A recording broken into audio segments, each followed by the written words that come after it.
বিসমিল্লাহির রহমানির রহিম। আসসালামু আলাইকুম ওয়া রাহমাতুল্লাহ। প্রিয় ভিউয়ার্স, অর্গানাইজেশন ডেভেলপমেন্ট।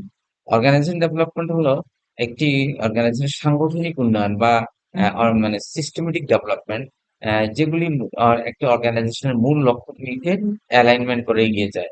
সহজ কথায় একটি প্রতিষ্ঠান কিভাবে নিজের কর্মদক্ষতা, নিজের এমপ্লয়ীদের কর্মদক্ষতা, পরিবেশ উন্নয়ন করতে পারে, একই সাথে সে রেভিনিউ জেনারেট করতে পারে, সেটাই অর্গানাইজেশন ডেভেলপমেন্ট আলোচনা করে।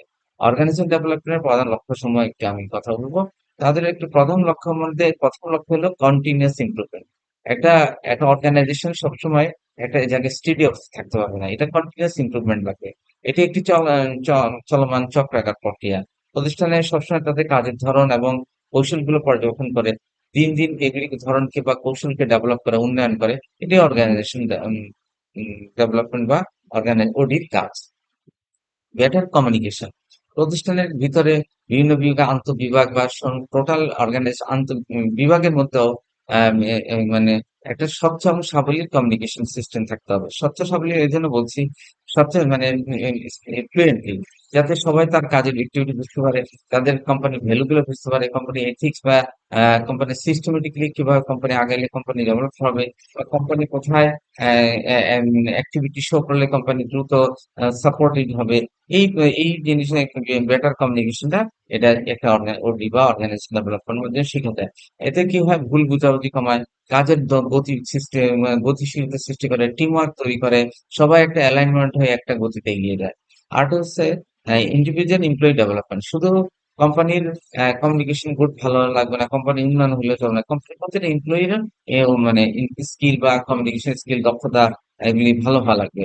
কারণ প্রতিষ্ঠানের এমপ্লয়ি ইউনিক ইয়ে সেল বা এমপ্লয়ি নিয়েই একটা প্রতিষ্ঠান বড় হয়। একটা প্রতিষ্ঠানের যদি এমপ্লয়িরা প্রত্যেকে যদি স্কিল গুলো, দক্ষতা, কমিউনিকেশন স্কিল, তারপরে তাদের মধ্যে বিভিন্ন সফট স্কিল বা হার্ড স্কিল গুলো থাকে, তখন তারা যে এইগুলি যখন অ্যাক্টিভিটি প্রয়োগ করতে থাকে, তখন সবাই একটা মানে কোম্পানিটা দ্রুত একটা লেভারেজ হয়, দ্রুত আগে যায়। দক্ষ কর্মীরা প্রতিষ্ঠানের জন্য প্রাণ, এবং এই জন্য সক্রিয়ভাবে এদেরকেও কাজে অ্যাক্টিভেট করতে হবে। আপনি যদি প্রত্যেকটা কর্মী দক্ষ হয়, তাহলে আলটিমেটলি আপনার কোম্পানি এগিয়ে যাবে।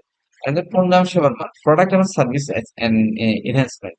প্রোডাক্ট এবং দিনকে দিন প্রোডাক্ট, মানুষের চাহিদা বাড়তেছে, প্রোডাক্টের কোয়ালিটি চাচ্ছে মানুষ, প্রোডাক্টটা আরো বেশি বেটার কি করে ইউজ করা যায়, আরো কম্পিটিটর হচ্ছে, আরো ভালো কি করে ইয়ে যায়, এটাও এটা বাজার চাহিদার সাথে কি সমন্বয় করা যায়, গুণগত মান কি করে বাড়া যায়, না নতুন নতুন উদ্ভাবন কি করে করা যায়, এটাও কিন্তু একটা অর্গানাইজেশন দরকার পড়ে। এই জন্য প্রোডাক্ট আর সার্ভিস এনহ্যান্সমেন্ট একটা অর্গানাইজেশনের জন্য খুবই গুরুত্বপূর্ণ। একই সাথে ইন্টিগ্রেটেড বা সততা থাকতেই হবে। আর হচ্ছে এইগুলি সমস্ত কিছু করার পরে যদি মুনাফা, ইনক্রিজ প্রফিট, আপনার যদি প্রফিটেবিলিটি বৃদ্ধি পায়, তাহলে সেই অর্গানাইজেশন টিকে যায়।